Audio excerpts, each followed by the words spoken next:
So as you can see, we have found ourselves a beautiful pond right here. And the amount of comments I get to make pond instructionals are through the roof right now. And so I wanted to take today to film a few pond videos for you guys. And so what I'm gonna do is I'm gonna grab a few rods and I'm gonna show you guys exactly how I break down a pond, by which areas I decide to fish first, which areas I decide to save for later, in order so that you guys can have the best and most efficient pond fishing experience possible. My name is Tyler Anderson. Let's talk about it.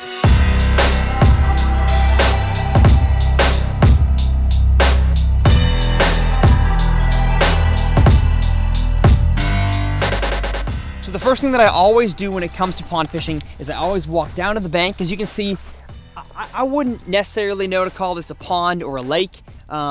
You could kind of make the distinction for yourself. I'm gonna call it a pond. And so I can tell walking down to the bank, we have relatively dirty water, maybe a foot of visibility, maybe not even that. The pond looks a little bit low. That means the fish are probably going to be more congregated and collected in certain areas, as opposed to water being high and flooded. I see already, as getting here in the morning, some shad, some bait fish kind of flickering on the surface. And so my first thing I'm gonna do is going to be throw around a top water or a moving bait. So that is tip number one that I have for you guys. I'm gonna separate this into, I think, 2 or 3 main segments. The first of which being, when you get to a pond, this is the way that I do things. It might not be the way that you do things, but I have found that when I get to a brand new pond, or even a pond that I've been to for a long time, I want to cover water first.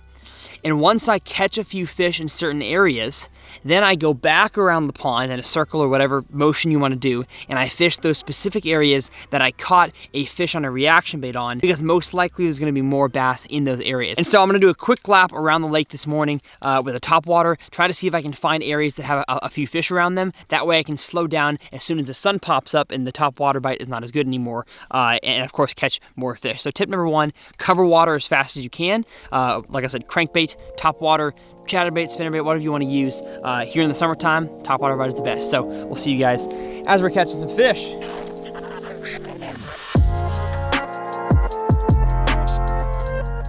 Now, before we get started enjoying this beautiful morning of fishing and instruction, this video is actually sponsored by privatewaterfishing.com. So the lake that I'm fishing today is a private lake owned by a rancher here in Texas. Private Water Fishing is a cool organization because it allows you to register to fish lakes by yourself.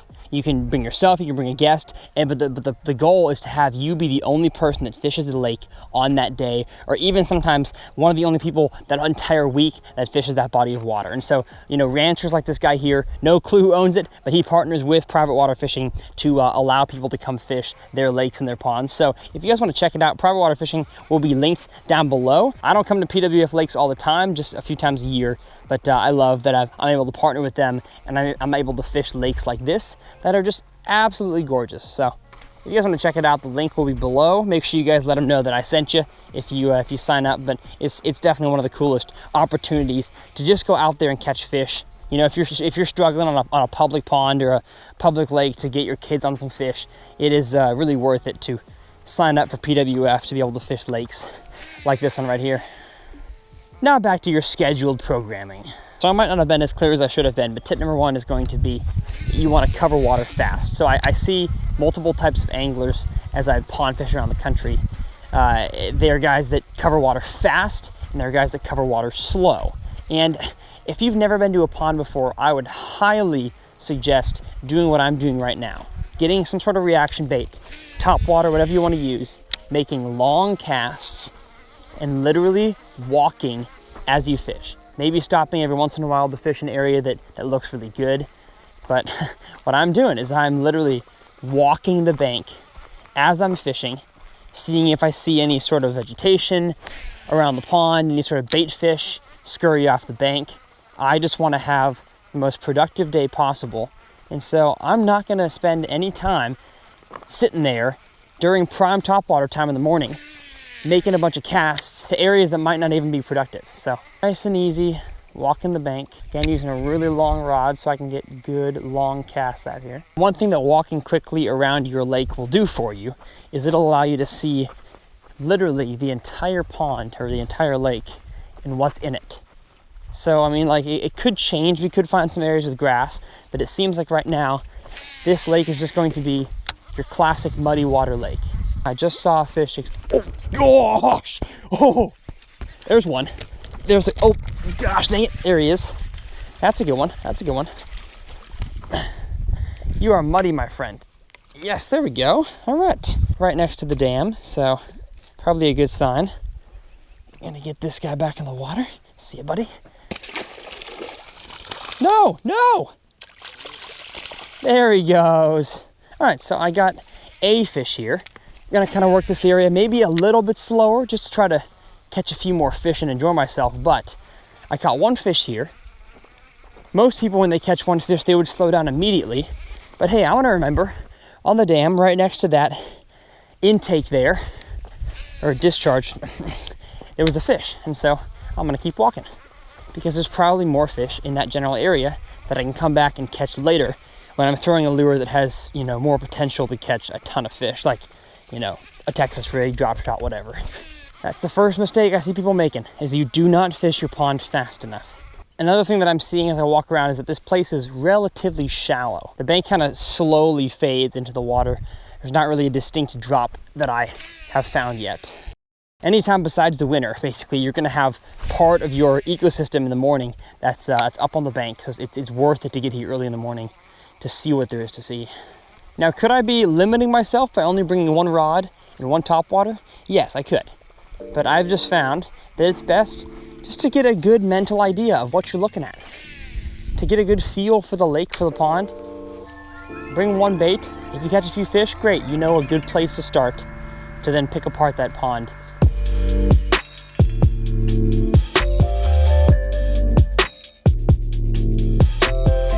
All right, right here we've got one of the only points on the entire pond. And I also see that the bank has changed, so it has gotten a bit deeper. And also I see some rocks. Looks like we got some man-made rock lay down here. All right, no bites on topwater, but this is still a good spot to come back to and target with some deeper lures. So far, I have not found much.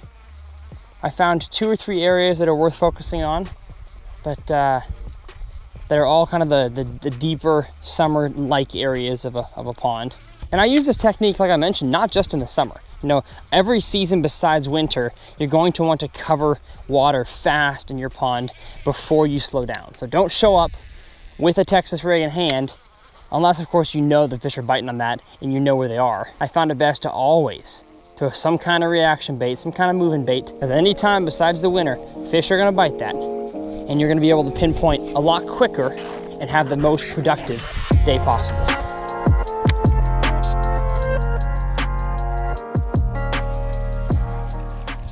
There's one, boom. Doesn't seem giant, but I gotta go get it because it's really, really shallow. Hello, buddy. Thank you for biting the plopper. All right, and just like that, another fish, another area to potentially focus on. And you may think that these bass are just totally random. That, oh, you know, topwater fish, you can't go back and catch their buddies, but you can.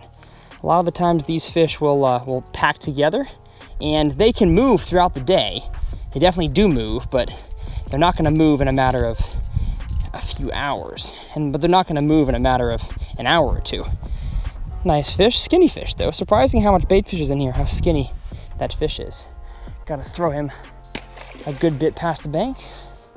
All right, and just like that, we are almost back here at the truck where we started. And so I have put the topwater away. Topwater time is over. As you can see, it is bright sun. It is gonna get hot here in about 20 minutes. And so I'm gonna grab 2 lures that I think are going to help me dissect the pond. And that is part 2 of this video, which is fishing slower. Most of the time, especially around your public ponds, they're pressured. They see a ton of the same lures all the time. And so you either have one of 2 options to catch fish. You can either throw lures that are different than everybody else or throw the same lures differently. And so today I'm lucky because I have a private water situation. So not a whole lot of people fish here. I can probably catch them on whatever I want. But I'm gonna pick 2 rods that I think are going to help me dissect this lake and catch fish in the most efficient way possible. One of those being a chatterbait. As I saw, there's tons of active fish in here today. But I wanna give them a presentation that's a little bit slower and more representative of what they're eating. So the thunder cricket is great for that. And then the other one, due to the color of the water, that's partly why I chose the vibration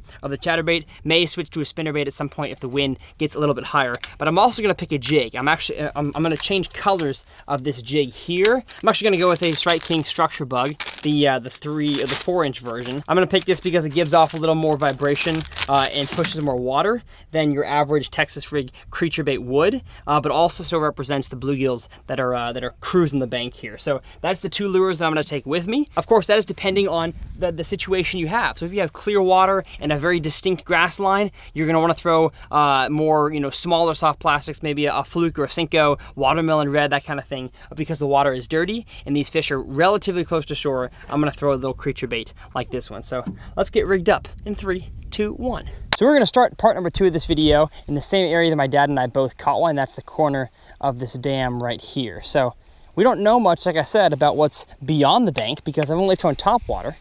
I do know, of course, now we're doing a whole walkthrough, what the pond looks like from your eye's point of view. But as I make a cast out there with my chatterbait, it only fell for like 5-6 seconds. So not a whole lot of depth out there. Okay, my dad has got one. First cast with a spinnerbait. So that also makes me think that maybe a chatterbait is not the way to go in this dirty water. I was hoping that it would imitate, the bluegills that they're eating, but if they want something a little more flashy. Oh no, chatterbait will catch them too. That's a nice one. That's a nice one. Just got to make the right cast. That one was a little bit farther offshore than I had been before, so these fish are probably a bit deeper than I think they are. Nice. Nice one. Gosh, they're so skinny though. When he came up, his head is huge and his body's like sandpaper. Absolutely wanted that thunder cricket, but very skinny fish. All right, so we made one cast. Let's make another one. Oh, there was a fish there. There's one. He ate it as it was falling down, and he's running at me now. And just like that, folks, we have found a little pod of fish. I don't care if you're in private water like I am today or public water, bass love to stack up. And if you spend all your time right away in a pond throwing a slow-moving lure, you are missing out on the possibility of catching cast after cast. Awesome. Yep, 3 casts in a row.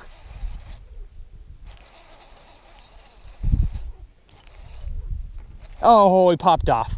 I fought him a little too hard. There's one. Yes, sir. Ha ha ha. They are loaded in here, folks. Absolutely loaded. They're all skinny though. Like these fish all would be 3-pounders if they actually ate something. But like, look at that fish. That thing is skinny as a board. If you were to imagine what a 2x4 would look like as a fish, this is it.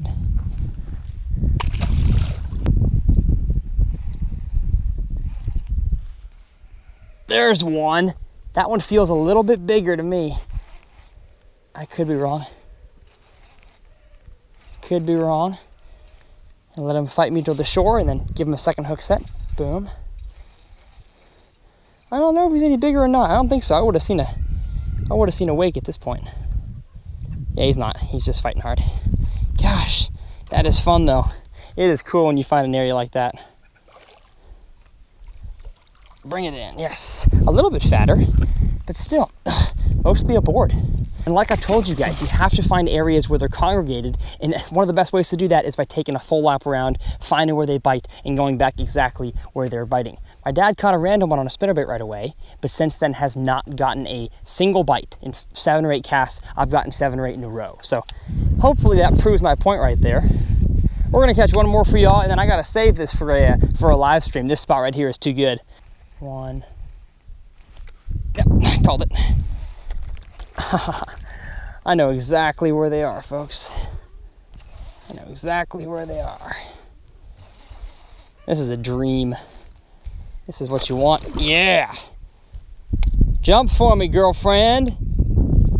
Do a little dance. Yeah. I love it a lot. I love it a lot. Look how they eat the thunder cricket. You can tell that they are gorging on whatever they're gorging on down there, whether it's bluegill, bait fish, but they are hungry and they are eating well. Love it.